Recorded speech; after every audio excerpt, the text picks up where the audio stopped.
You are listening to the Nature's Premier Podcast, episode 36, Our War Against Plastic.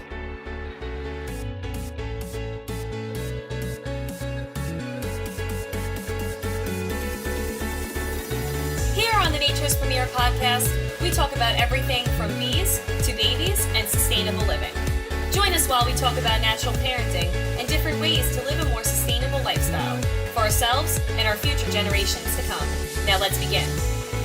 Good morning, everyone, and welcome back to another episode here on the Nature's Premier Podcast. I am your host, Brooke Nichols, and I am delighted to be here with you all today to chat about another important topic that affects our families and environment around us. One of the biggest reasons why we started this podcast is so we can highlight different topics that may not be addressed when one thinks of parenting.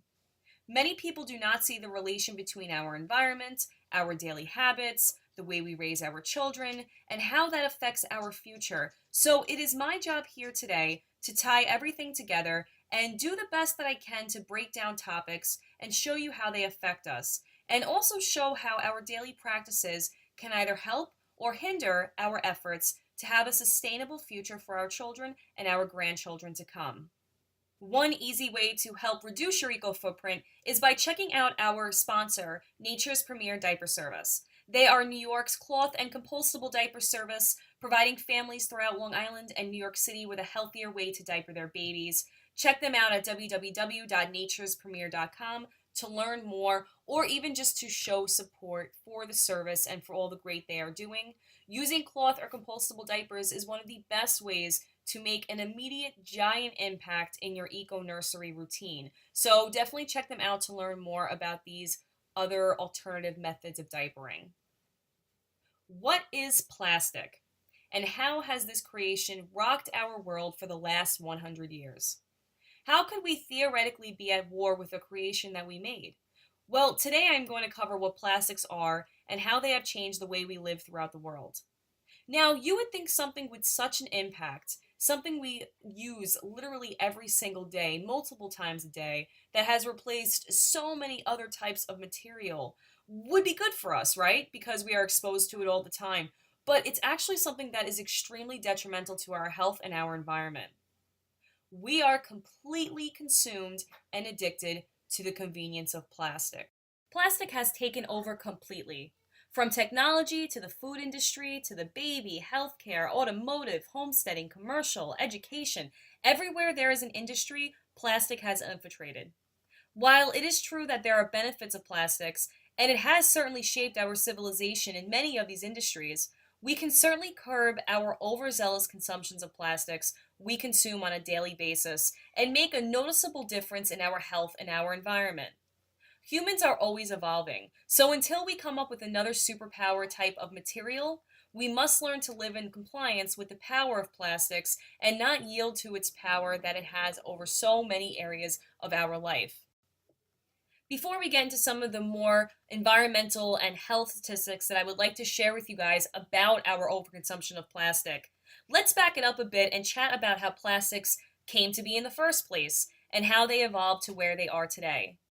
The history of plastic actually has some pretty humble beginnings, so if you know anyone who is looking to find more information about why they should reduce their plastic intake, definitely share this episode. There is a lot of information out there about plastics that I actually had no idea about until I researched it for this episode today, so definitely share this episode with somebody that can use it to reduce their own eco-footprint. According to lifewithoutplastic.com, the term plastic derives from the Greek word plastikos, meaning fit for molding, and plastos, meaning molded.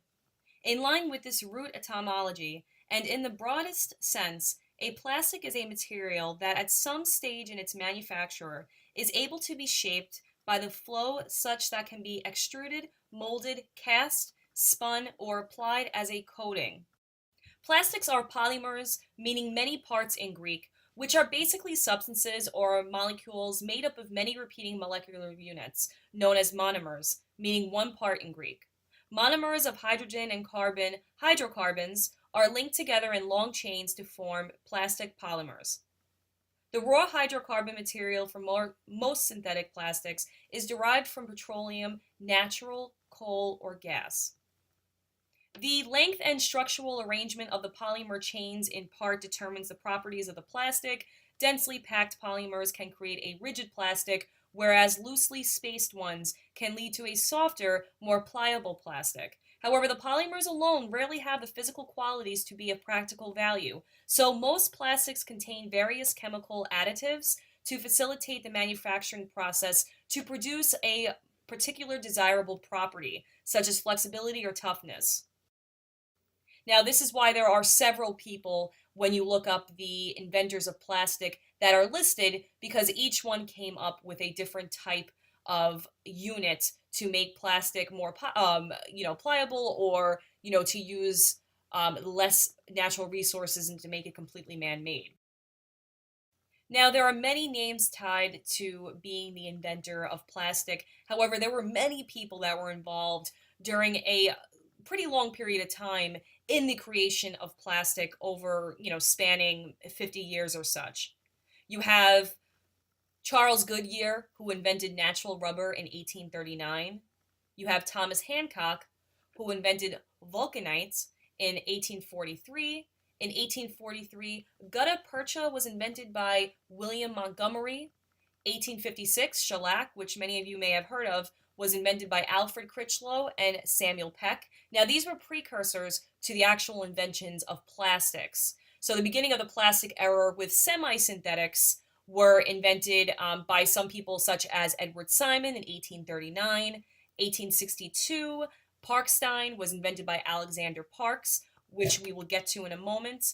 1863, cellulose nitrate or celluloid, invented by John Wesley Hyatt, which we'll also get into in a moment because those two are kind of intertwined. 1872, polyvinyl chloride or PVC was first created by Eugene Bauman, which we still use today in excess. 1894, viscose rayon, invented by Charles Frederick Cross and Edward John Bevan. Now, these are some of the big names with the whole plastic movement and the invention of it. As we mentioned earlier, there are different compounds that are needed to be added to plastics to make them more pliable, to make them more rigid, to make them work better, to, relieve the use of natural resources. So that's where a lot of these inventors come into play because they really did complement each other's work. Now, the first documented plastic was created in 1855 by the British inventor and metallurgist Alexander Parks, who used natural cellulose in combination with nitric acid and chemical solvents to create a plastic he patented as Parksine. The first totally human-made, completely synthetic plastic came in about 1907 when Belgian-born New York-based Leo Baekeland used hydrogen chemicals he derived from coal to create Bakelite, which came to be used in radio and television castings, kitchenware, and even toys. And thus emerged the plastic era, especially taking off following World War II, when all kinds of day-to-day household items began to be made of plastics.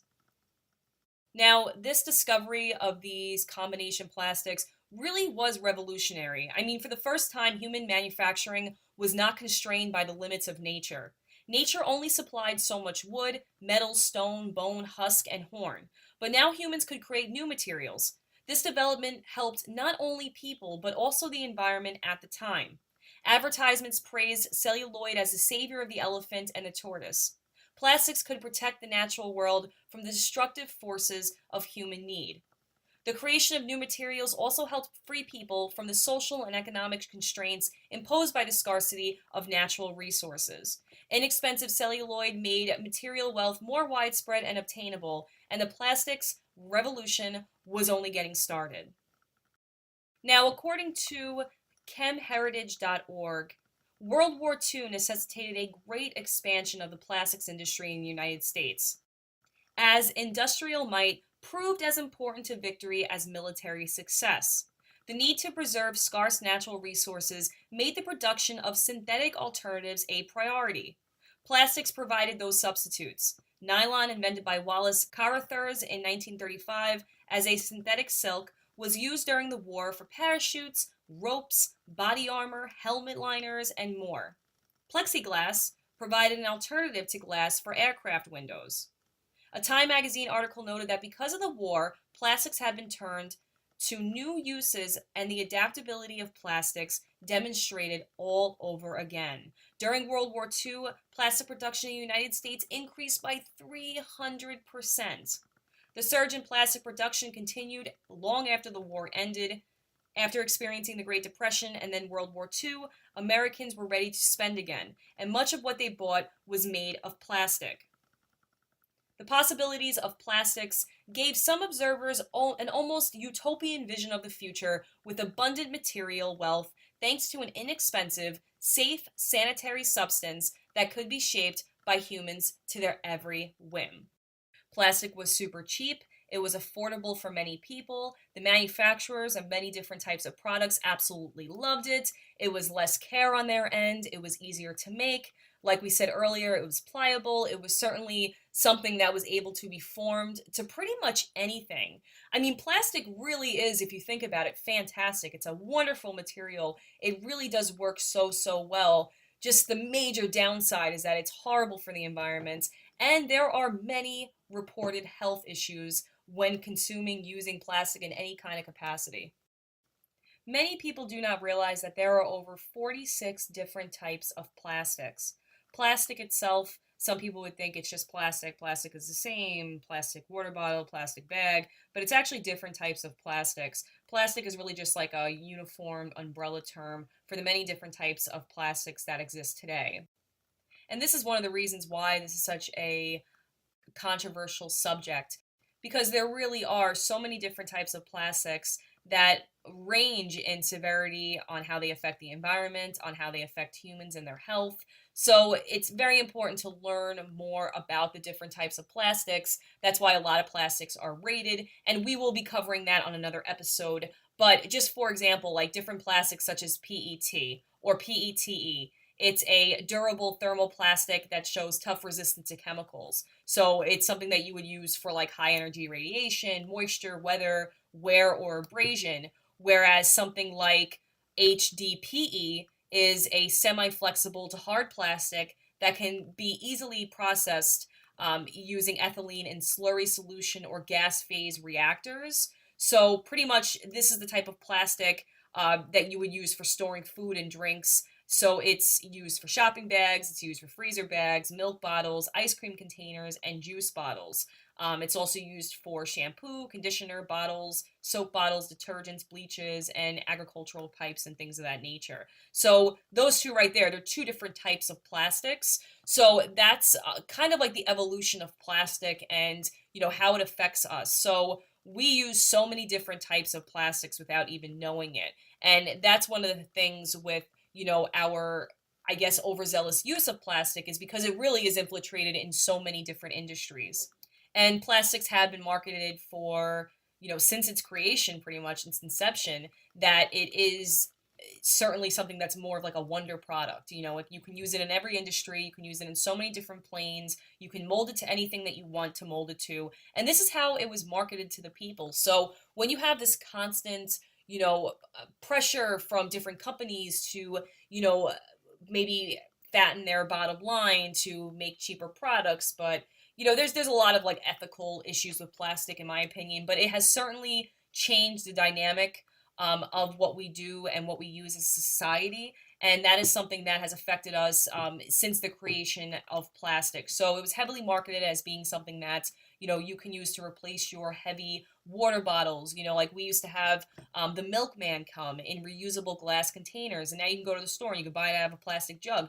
There's a lot of different things that it has replaced. Same thing with water delivery. They still do have glass water bottles, and I personally use a glass water bottle delivery service, but you could certainly get the plastic ones. Like they make it cheaper, they make it a lot easier for consumers to want to use it and kind of disregard the health implications of using too much plastic. So that is how, over the years, it has certainly been marketed to us. That is how our plastic addiction has grown. It has been made available to us for much cheaper than premium type of products, or premium type of materials rather, where many people, especially in this economy, would want to switch to something that's plastic, that's cheaper, without really understanding the full implications of doing that.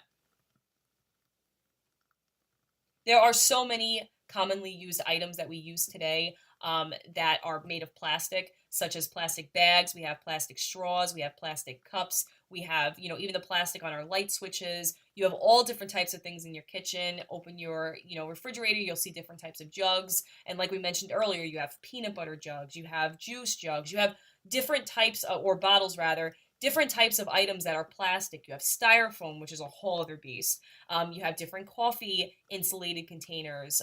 Even like the reusable stuff, that's plastic too.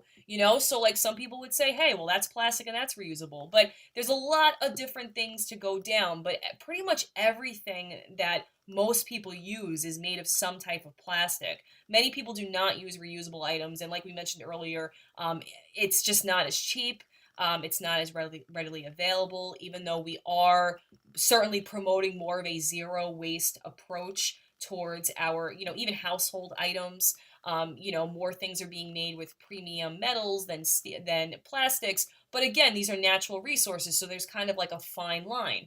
But if we can reduce, like, let's say plastic, sandwich bags and use reusable bags, like you would think that wouldn't make a difference. But even with straws, we're using 500 million straws a day in North America. I mean, that makes a big difference. If everyone stopped using glass straws tomorrow or plastic straws tomorrow, you would see a noticeable difference. And it's small but mighty. I mean, these changes would be drastic. But those are some of the things that we use, in our day to day. Plastic cups, all these regular items, plastic forks. Even like let's say you go to a fast food joint and you want to get a burger and fries or whatever you're trying to do, and they'll throw in a bunch of little like sauces. They'll give you a bunch of, napkins. They'll give you, the forks, the knives, this whole gambit. Most people don't even use that stuff. They throw it out when they're done with the bag, So it's like you got to be mindful of how much plastic we're actually being fed in society. And even from these like big corporations, which in my opinion they have a duty to provide the best for their customers regardless of what industry they're in. And throwing in needless plastic that's just going to wind up in our waterways and wind up on our streets and destroy our marine life. I mean, it's really toxic.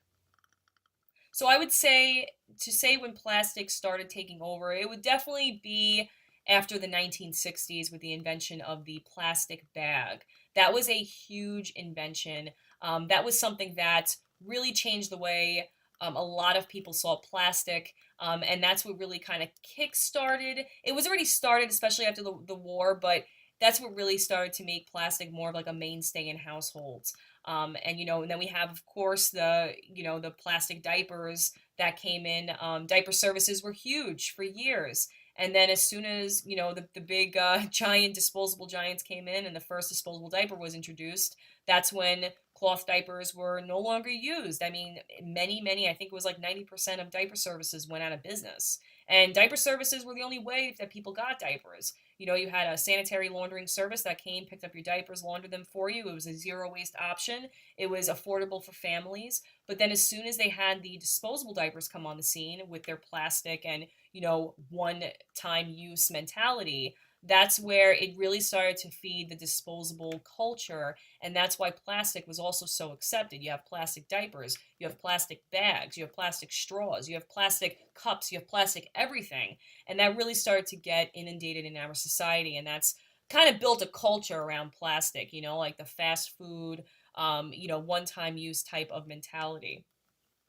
So now that we went over some of the background of plastics, it's certainly a deep topic, and we can certainly chat about this. I hope you guys are following us on Facebook, where we have open discussions about our episodes that we post weekly.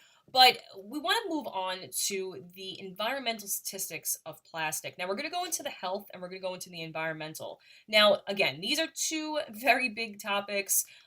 This is a very deep topic, and you can get lost in it. So we're just going to talk really briefly about some of the implications that we have seen, in the past, and certainly as today that we're seeing every single day with our over consumption of plastic. And we're going to go over the health implications and the concerns that many activists and people in the health field have over the overconsumption of plastics, and talk a little bit about that. And then also talk about moves that we are making towards society to fight our plastic addiction. Now, before we begin, Suffolk County in Long Island, New York just made a law that there is a tax now on disposable bags. Now, this is getting mixed reviews. You have people that are very angry about it, but for the most part, people are taking it in stride.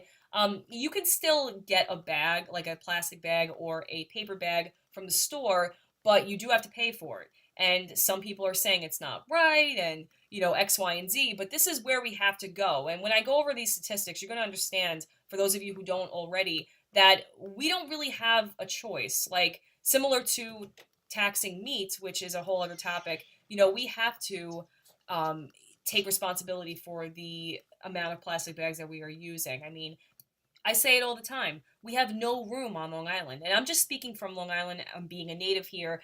We don't have any room to store these garbage bags. Like we have no room for anything, and it's getting really, really bad. So I think, Suffolk County, hats off to you. I think it's a very good move that they did have the disposable bag tax. I think it's really important. I think it's a step in the right direction, and I hope other counties take suit. I think it's only going to grow from here, which is a great thing, and maybe we'll actually start seeing some results by having these, taxes and things of that nature. So first, let's just talk briefly about some of the health concerns that many people have about plastic and having it so consumed in our lifestyles. For quite some time, many experts were denying that there were any kind of correlations between BPA and having, people get sick from consuming plastic that was leaching out of their food, drink, things of that nature, containers, anything like that. But it's actually now proven that this is actually the case. Certain chemicals in plastics, like BPA, have gotten media exposure for their potential health problems, but there's much more to the problem than a few isolated chemicals. BPA is often added to plastics to make them more durable, but it is once given to animals like cows and chickens to cause them to gain weight before slaughter. BPA is known to disrupt hormones and can mimic the effect of estrogen in the body, leading to weight gain and hormone imbalance. From the Journal of Yale School of Environmental Studies, there is also now abundant research that BPA and phthalate exposure to such human health concerns as deformities of the male and female genitals, premature puberty in females, decreased sperm quality, and increases in breast and prostate cancers, infertility, miscarriages, obesity, type 2 diabetes, allergies, and neurological problems like attention deficit hyperactivity disorder. It is widely known that plastics from food packaging can leach into food and enter the body. The CDC reports that over 92% of people who were tested had detectable levels of BPA and other plastic chemicals in their bodies, including newborn babies. Now, mind you, this was actually disregarded by many different plastic companies, saying that this wasn't the case until they were proven wrong. Estrogenic chemicals found in many common products have been linked to a litany of problems in humans and animals. According to one study, the pesticide atrazine can turn male frogs female. DES, which once was prescribed to prevent miscarriages, caused obesity, rare vaginal tumors, infertility, and testicular growths among those exposed in utero. Scientists have tied BPA to ailments including asthma, cancer, infertility, low sperm count, genital deformity, heart disease, liver problems, and ADHD. Pick a disease, literally any disease, says Frederick vom Saal, a biology professor of the University of Missouri Columbia who studies BPA. Now, another big one is phthalates. Phthalates are also found in many plastics and in high levels indoor air. The European Union banned them in 2005, and many other countries have banned them as well. Phthalates are considered to be especially harmful to men and boys, especially those exposed in utero.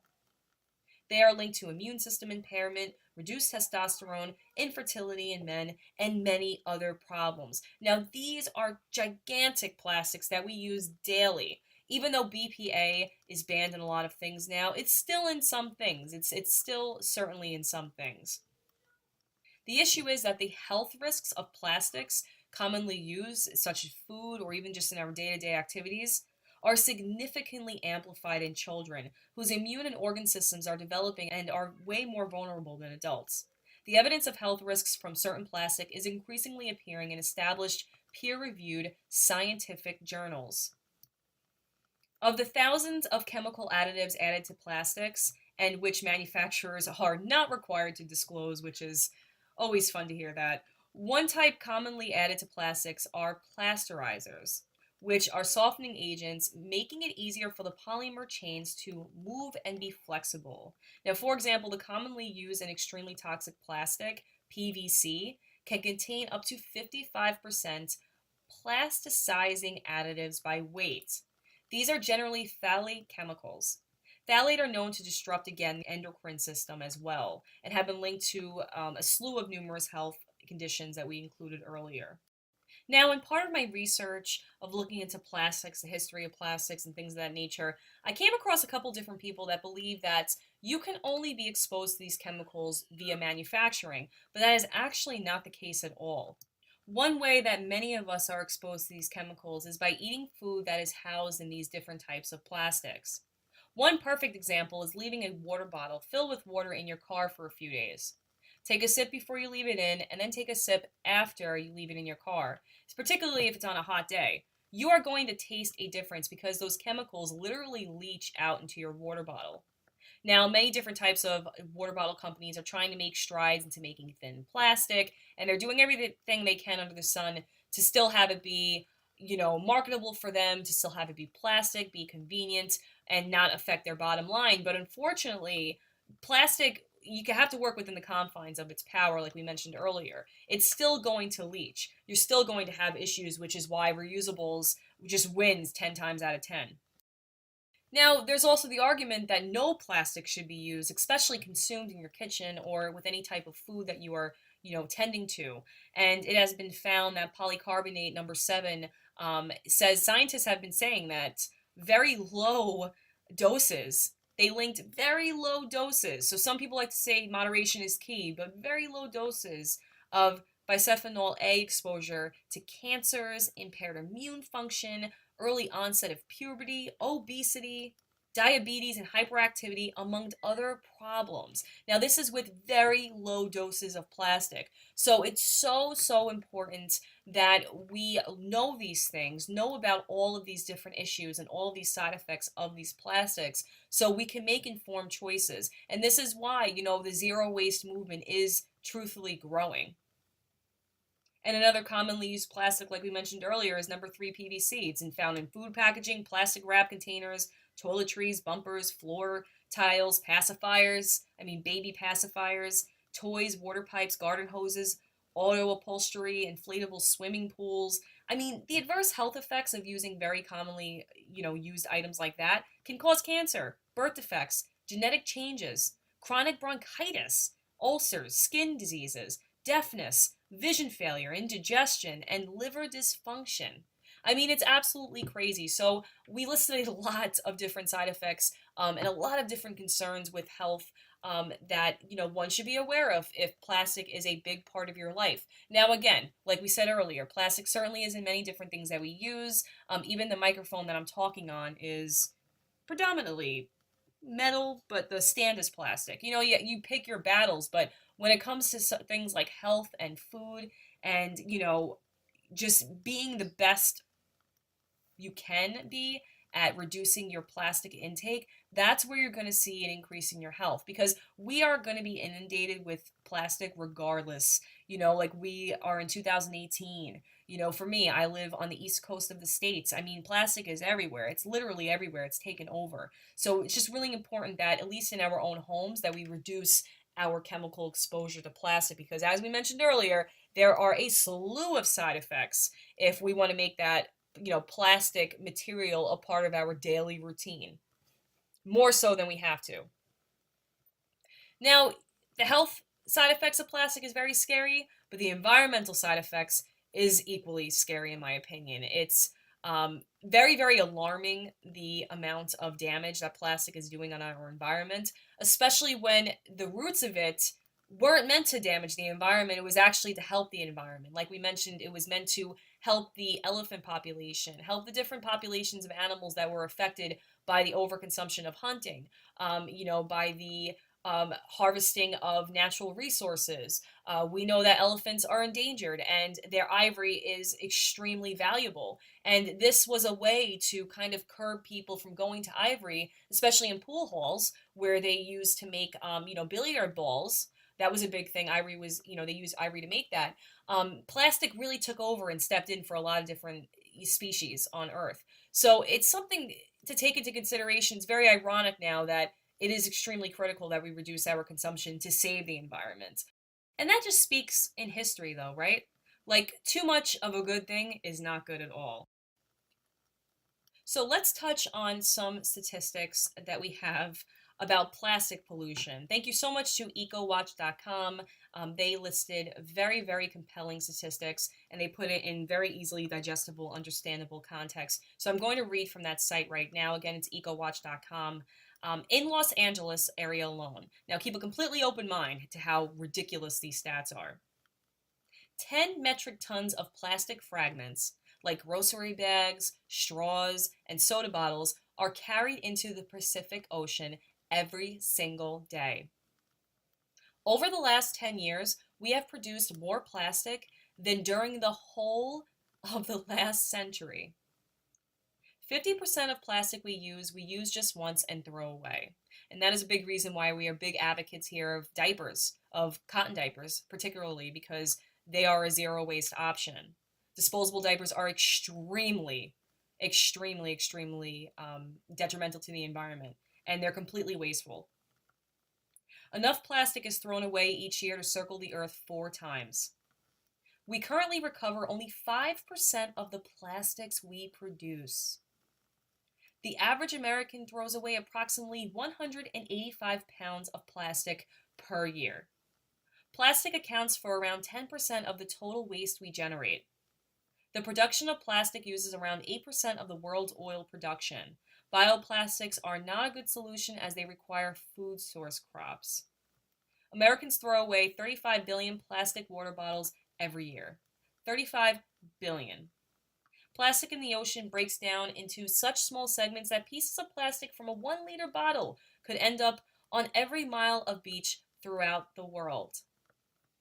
Annually, approximately 500 billion plastic bags are used worldwide. More than 1 million bags are used every minute. That is just disgusting in my opinion. 46% of plastics float EPA 2006, and it can drift for years before eventually concentrating in the ocean gyres. It takes 500 to 1,000 years for plastic to degrade. Billions of pounds of plastic can be found in swirling convergences in the oceans, making up 40% of the world's ocean surfaces. 80% of pollution enters the ocean from the land. A lot of people don't realize that. And it wasn't until many sailors were starting to find that, they were seeing the plastics that they were using on land wind up in the ocean. It's very, very important to keep that in consideration. This is a big issue that we have with plastic straws. People throw the plastic straws out their windows. They throw them in their garbage. They're small, they're circular, and they wind up on our streets, and they wind up in, marine life, and they certainly wind up killing them. The Great Pacific Garbage Patch is located in the North Pacific Gyre off of the coast of California and is the largest ocean garbage site in the world. This floating mass of plastic is twice the size of Texas. Twice the size of Texas, with plastic pieces outnumbering sea life 6-1. Plastic constitutes approximately 90% of all trash floating on the ocean surface, with 46,000 pieces of plastic per square mile.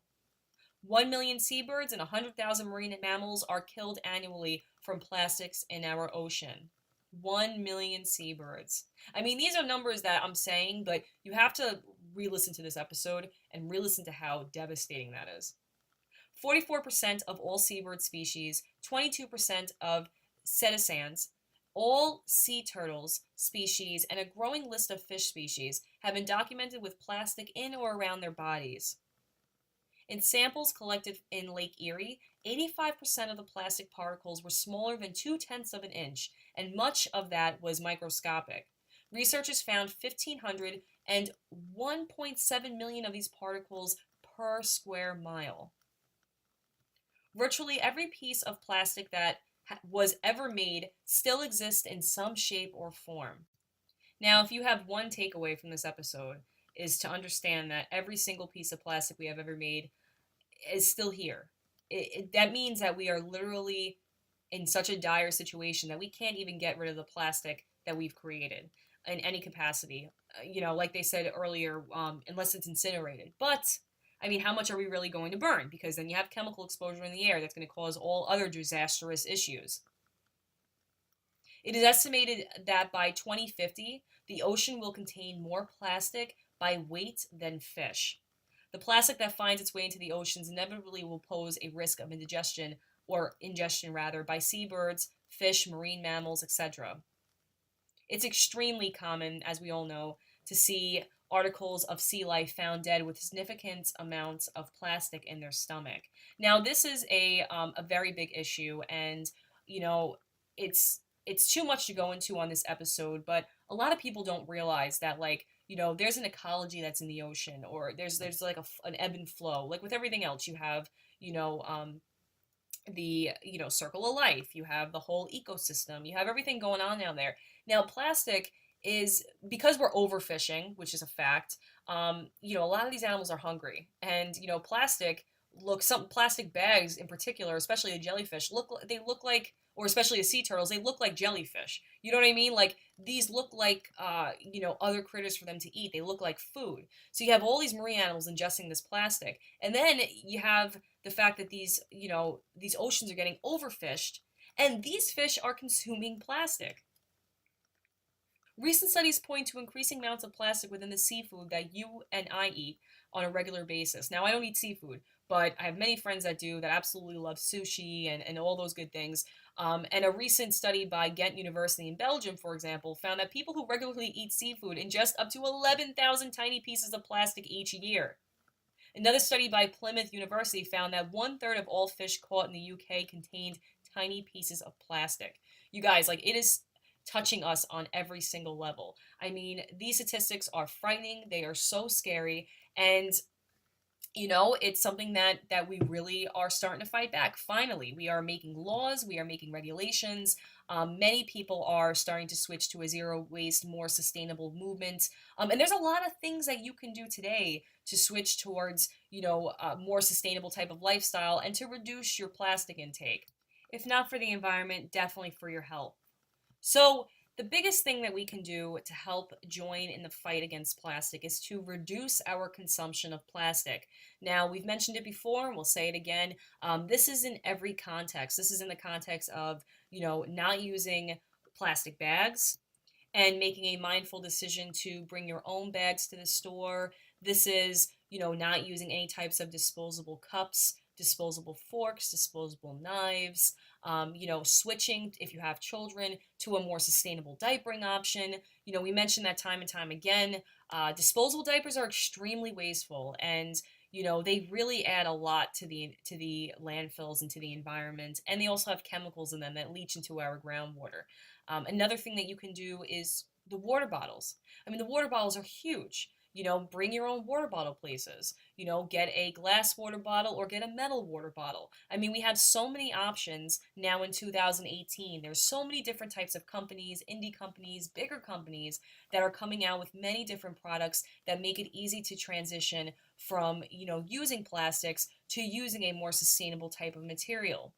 Many people even underestimate something like coffee cups or coffee mugs. You go to an establishment to get coffee, and they're giving you a styrofoam cup. Like, instead of that, buy something like a thermos, like the actual name brand thermos, which is amazing.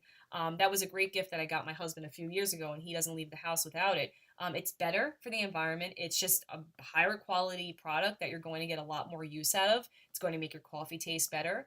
And that's a situation, with disposable, there's always an exchange, right? Like, you can't get something for nothing. If you're going to get something quick, something easy, it's going to lack in the quality department. So with disposable bags, for example, they're garbage. I mean, they're not even garbage. They're anything but garbage. They can't even become garbage because they don't break down. But they don't work as well as like a nice cloth hemp bag, or something of that nature. Even with like something like a glass straw. I mean, glass straws, there's such a nice type of addition towards the aesthetic of what you're drinking. Whereas like with disposable straws, I mean, they just don't work as well. They're just not as nice, you know. So even if, let's say, it costs $10 to get one glass straw, that's going to last you a long time. If you get, a metal straw, you put a little bit of money up front if you can, for these products, and you're really going to see a long life after that. Same thing with cloth diapers. You buy a good high quality cloth diaper, you're going to use it for multiple children, and you can even gift it to a friend when you're done. You can't do that with disposable diapers. As soon as you throw it out, it's garbage. There's no getting it back. Whereas with cloth, you can literally make your money back. I mean, there's so many different perks of reusing different types of, everyday household items that we take for granted that we use for plastic. So those are like the biggest things that you can do, is just to reduce your intake of plastic and switch to reusable whenever possible. Now, again, this isn't to become a martyr. This isn't to be some kind of zero waste saint, but it is something to take into consideration in your daily practices. This is all about being mindful of our environment, it's being mindful about our health, and it's really important that we start making the change and joining the fight against plastic. Now, it sounds kind of cliche, but every small move you make that's more sustainable really is voting for a better future for our family, even for yourself, even if you don't have children, even if you're not looking to, or even if you have, your pets. You want a better future. You want to have a future that's there. Because at the end of the day, like, we have to live on this earth. We have to fight to live here. If God forbid humans were wiped off, I mean, the earth is going to come back strong. It's always going to maintain homeostasis. When you build a road, if you leave it there, if you ever see these time lapse videos, give it a couple years, the earth takes it right back. It's almost as if a road was never there. So it's so important, that we make serious strides in our, daily practices and our habits, in the way that we raise our children, the information that we're giving our kids to pass on to their children when they grow up. It's all very important, and it all affects us. Join the war against plastics by choosing to reduce your plastic consumption, by choosing to reuse common household items that you may have already used that are plastic, like we mentioned: plastic bags, water bottles, straws, utensils, diapers, cups, mugs, or styrofoam rather, different things that you would use that are plastic that can be switched to reusable. Sandwich bags, they have gallon sandwich bags now that come from this company called PlanetWise. I mean, there's so many different brands that you can support, so many different companies that you can support. And again, vote with your dollars. I will say this on every single episode. What you buy puts out to the economy that you're demanding that type of product. If we keep buying Tupperware, we're demanding that we want plastic Tupperware with chemicals that will leach into our food and possibly give us cancer down the road. It sounds dramatic, but that's what it is. From the stats that I gave you guys, that you can look up yourself to see that they're true, that's what we're working with. Instead, you can buy glass containers, telling the economy that we want something that's not going to leach into our food. We want something more sustainable. We want something that's better for the environment, that's better for our health. What we do with our finances, with our money, is shaping the future that we want to have for ourselves, for our children, and for the generations to come. That wraps up this episode of our war against plastic. Thank you guys so much for tuning in. For those of you who know me, you know I can go for another 44 minutes, but in my effort to make this as easily digestible as possible, I wanted to make sure that it was at least under an hour. This is a very in-depth topic that I am very passionate about. I am very much of an empath, so I have a lot of passion for children. I have a lot of passion for the environment. I have a lot of passion for animals. So these type of topics where it hits so many different categories, it's easy for me to get lost on. If you would like to continue the conversation, please let us know. Shoot us an email at podcast@naturespremiere.com, or even better yet, check out our Facebook page where we have open discussions about current episodes. We will be having a group soon, so we are looking to, tune in with our listeners, discuss different topics and different shows with our listeners, and definitely get your feedback, to see what type of episodes you guys all want to see. And we really appreciate you tuning in. We have been growing, and we are very, very grateful for all the feedback that we have been getting.